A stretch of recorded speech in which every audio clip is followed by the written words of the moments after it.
Hello everyone, welcome back our channel.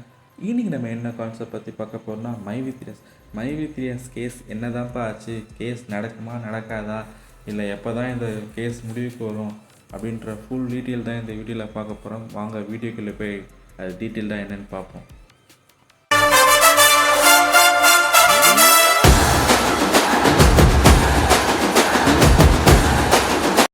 My வித் எஸ் case என்ன தான் சார் ஆச்சு, எப்போ சார் இதுக்கு விடிவு காலம் வரும், இதோ வந்துடும், இன்றைக்கி வந்துடும், நாளைக்கு வந்துடும், இந்த புலி வந்த கதையாக சொல்லி நாட்கள் கடந்து போயிடுச்சு.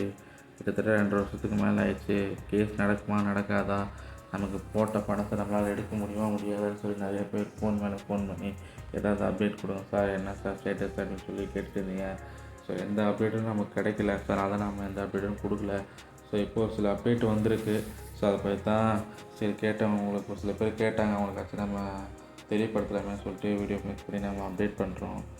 ஆக்சுவலாக பார்த்தீங்கன்னா மை வித் எஸ் கேஸ் ஒரு சில கேஸ் வந்து கோர்ட்டில் போயிட்டு தான் இருக்குது. அதாவது காவல்துறையை பணி செய்ய முடியாத கூட்டமாக செஞ்சு போராட்டம் பண்ணுற மாதிரி ஒரு கேஸ் போட்டிருந்தாங்க. அந்த கேஸ் போயிட்டு தான் இருக்குது. அதுக்கான கேஸ் ஸ்டேட்டஸ் பார்த்திங்கன்னா ஆல்மோஸ்ட் நம்ம பக்கம்தான் ஃபேவராக இருக்க மாதிரி சொல்லியிருக்காங்க. ஸோ ஒன் பை ஒன்னாக கேஸ் வந்து எல்லா விஷயத்தையும் சால்வ் பண்ணிட்டு வராங்க மாதிரி தெரியுது. ஸோ அந்த கேஸு இப்போ ரீசெண்டாக போயிட்டு தான் இருக்குது. ஸோ அது ஒன்றும் பெரிய ஒரு இது இல்லை. அதான் நம்ம பற்றி பேசணுமா, அதை அப்டேட் பண்ணணுமா, இதனால் மக்களுக்கு என்ன யூஸ்ன்னு சொல்லிட்டு தான் நம்ம இது பண்ணல. மெயின் கேஸு என்னென்னு பார்த்தீங்கன்னா, நமக்கு போடப்பட்ட அந்த குற்றப்பத்திரிகை தாக்கல் சார்ஜ் ஷீட் அது எப்போ ஃபைல் ஆகும், நம்பர் ஆகும், அப்போ ட்ரையல் எப்போ மூவ், அதான் நமக்கு மெயின். ஸோ அதை பற்றி ஒரு அப்டேட் வந்தால் கண்டிப்பாக அப்டேட் பண்ணலான்னு சொல்லிட்டு தான் நம்ம இந்த மாதிரி அப்டேட் நம்ம எதையும் எடுத்து போடல. ஸோ சார்ஜ் ஷீட் எப்போ ஃபைல் ஆகிடுச்சுன்னு பார்த்தீங்கன்னா பிப்ரவரி, நம்ம லாஸ்ட் மந்த்து சொன்ன மாதிரியே பிப்ரவரி மந்த்துக்குள்ளே சார்ஜ் ஷீட் ஃபைல் பண்ணி நம்பர் ஆகிடும்னு சொல்லியிருந்தோம். ஸோ அதே மாதிரி பிப்ரவரி மாதம் 25th போல், அதாவது 23, 24 இந்த 25th போல் நினைக்கிறேன். ஸோ அந்த டேட்டில் வந்து சார்ஜ் ஷீட் வந்து ஃபைல் பண்ணியிருக்காங்க.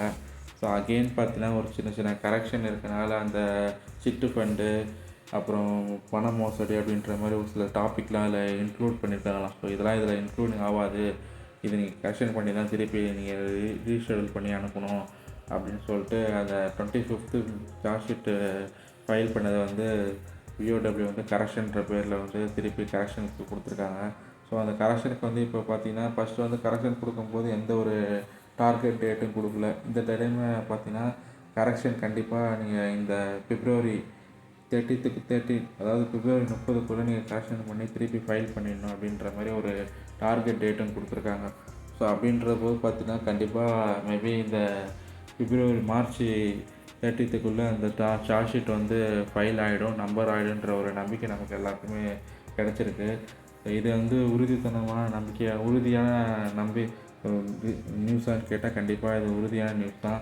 அதுக்கான ஸ்க்ரீன்ஷாட் என்கிட்ட இல்லை, அதையும் நான் உங்களுக்கு ஷேர் பண்ணி போட்டிருப்பேன்.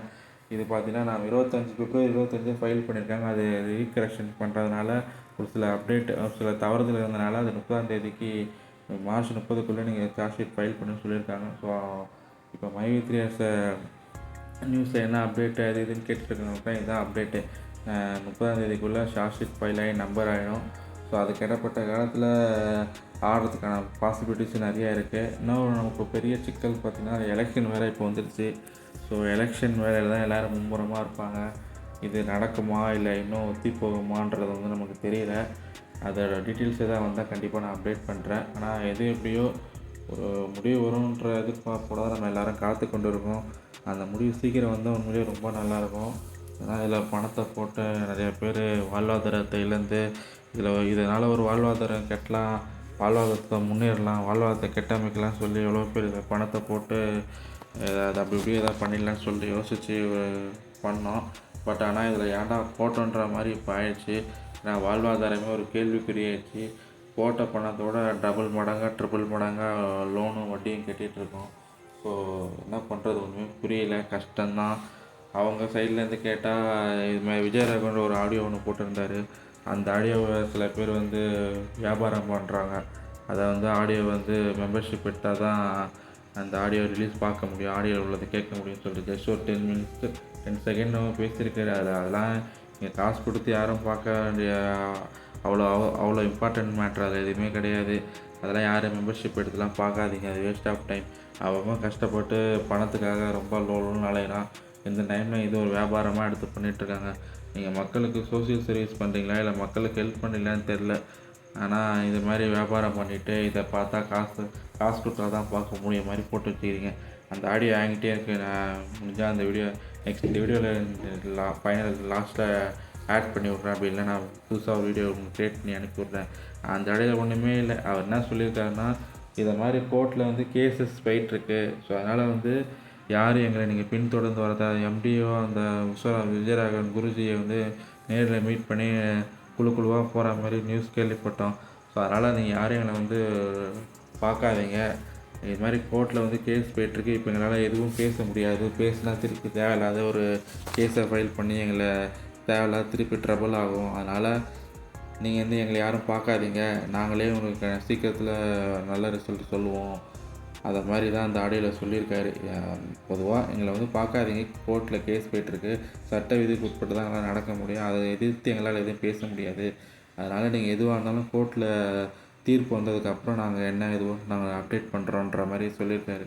இதுதான் அதில் அந்த வீடியோவில் ஒரு அப்டேட்டு. ஜஸ்ட் ஒரு 12 செகண்டு. இதுக்கு 150 ரூபாவோ 200 ரூபாவோ மெம்பர்ஷிப் எடுத்தால் தான் பார்க்க முடியுன்ற மாதிரி சொல்கிறாங்க. அதனால் மெம்பர்ஷிப்லாம் எடுக்காதீங்க. மக்களே கொந்தளிச்சு போய் ரொம்ப கஷ்டத்தில் நொந்து போயிருக்காங்க. இதில் இந்த வியாபாரத்தை வேறு பண்ணிகிட்ருக்காங்க. என்ன பண்ணுறது? அவங்களுக்கு தெரியணும். நம்ம சொல்லியா புரிய போகுது? ஒன்றுமே புரியல. என்னடா வாழ்க்கைன்ற மாதிரி போயிட்டுருக்கு. இப்போ நம்ம யாரையும் குறை சொல்லி எதுவும் ஆக போகிறதில்ல. எல்லாமே என்னத்தான் சொல்கிறது ஒன்றும் புரியல. இது கோர்ட்டு கேஸுன்னு போனால் இப்படி தான் நடக்கும். இது எல்லாருக்கும் தெரியும் நினைக்கிறோம். ஒரு சில பேருக்கு இது தெரியும். கோர்ட்டு கேஸுன்னு போனால் இப்படி தான் இழுத்துட்டே தான் போகும். சீக்கிரத்தில் முடிக்க மாட்டாங்க. ஒரு சிலர் ரொம்ப பிரச்சனை பண்ணி ரொம்ப ஆர்ப்பாட்டம் போராட்டம் அப்படி இப்படி பண்ணால் மட்டுமே தான் சீக்கிரமாக முடிக்கிறதுக்கான பாசிபிலிட்டிஸ் இருக்குது. பொதுமக்கள் அவங்கெல்லாம் மைவித்தியாசை மறந்து அவங்கவுங்க வேலையை பார்க்க போயிட்டாங்க. இதில் ரொம்ப பாதிக்கப்பட்டவங்க, போட்ட காசு சுத்தமாக எடுக்காதவங்க அப்படி தான் இதை ஃபாலோ பண்ணிட்டு இப்போ வருமா அப்போ வருமானு சொல்லி எதிர்பார்த்துட்ருக்காங்க.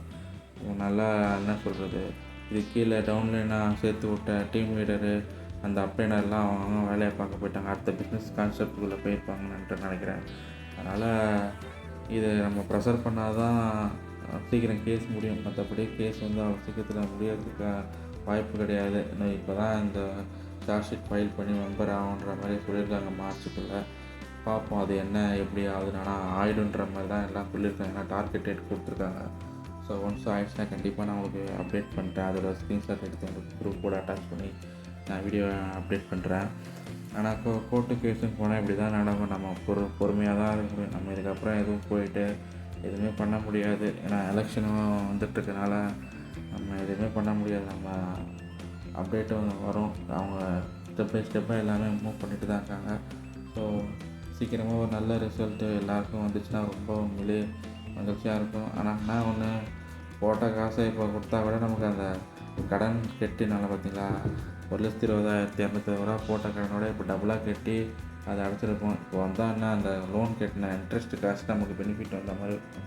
பெனிஃபிட்டாக வந்த மாதிரி தான் இருக்கும். தவிர ரொம்ப லாபமானு கேட்டால் சத்தியமாக லாபமே இருக்காது. ஏன்னா ஏன்டா இதை போட்டோம் சார், நம்ம எதாவது ஆகிடலாமேன்னு சொல்லி தான் நம்ம போட்டோம், அப்படி ஆயிடுச்சு. அதனால் ரொம்ப நம்ம ஃபீலிங்காக தான் இருப்போம். என்ன பண்ணுறது, காசு இப்போ ஏதோ அந்த 1,18,000 கோடி கிட்ட இருந்த காசு இன்ட்ரெஸ்ட் நிறையா அதிகமாக இருக்க மாதிரி சொல்கிறாங்க. அதெல்லாம் எந்தளவு உண்மை நமக்கு தெரில. ஸோ அந்த 118 கோடி பார்த்திங்கன்னா இன்ட்ரெஸ்ட் அதிகமாக இருந்து பல்காக ஒரு அமௌண்ட்டுனா யார் யாரெல்லாம் அமௌண்ட் எடுக்காதவங்களோ அவங்களாம் ட்ரிபிளாக, அதாவது எவ்வளோ லோன் கேட்டிருக்காங்களோ அந்த லோன் அமௌண்ட்டும் சேர்த்து அமௌண்ட்டு கொடுத்தா அவங்களே நல்லாயிருக்கும். அப்படிலாம் எதாவது பண்ணுவாங்க நமக்கு தெரில. ஸோ அப்படி தான் ஏதாவது ஒரு நல்ல ஒரு முடிவு எடுத்து சீக்கிரமாக மக்களுக்கு ஒரு ரிசல்ட் சொன்னால் நல்லாயிருக்கும். கண்டிப்பாக அவங்களும் எதாவது அப்டேட் கொடுக்கலாம், பட் கொடுக்க மாட்டுறாங்க. பார்ப்போம். அவ்வளோ தூரம் வந்துச்சு, இதுக்கப்புறம் ஏதாவது ஒரு நல்ல முடிவு வந்துச்சுன்னா உண்மையிலே நமக்கு ரொம்ப சந்தோஷமாக இருக்கும். பார்ப்போம். அடுத்தடுத்த இதில் தான் நமக்கு தெரியும். மார்ச் 30க்குள்ளே ஏதாவது ஒரு அப்டேட் வந்துச்சுன்னா கண்டிப்பாக நான் உங்களுக்கு அப்டேட் பண்ணுறேன். இந்த வீடியோ பிடிச்சிருந்தா கண்டிப்பாக லைக் பண்ணுங்கள், கமெண்ட் பண்ணுங்கள், ஷேர் பண்ணுங்கள். மைவித்ரி எதிர்பார்த்து காத்து கொண்டு இருந்த யாராவது மக்கள் இருந்தாங்கன்னா கண்டிப்பாக உங்களுக்கு இந்த வீடியோவை தெரியப்படுத்துங்க. எலெக்ஷன் வருது. இந்த எலெக்ஷன் இந்த மைவித்ரியை யாரால் நம்ம பாதிக்கப்பட்டோமோ அவங்க யாருன்னு உங்களுக்கே தெரியும். நான் சொல்லி தெரிய வேண்டிய அவசியம் இல்லை. அவங்களுக்கு தக்க பாடத்தை இந்த எலெக்ஷனில் கண்டிப்பாக நீங்கள் காட்டுங்க. அப்போ தான் அவங்களுக்கு தெரியும் ஏன்டா நம்ம மைவித்ரியை தொட்டோம் அப்படின்னு சொல்லிட்டு. அந்த கட்சி எந்த டீட்டெயில்கிட்ட யார், அந்த கட்சி சம்மந்தம் யார் எல்லாமே உங்களுக்கு தெரியும்னு நினைக்கிறேன்.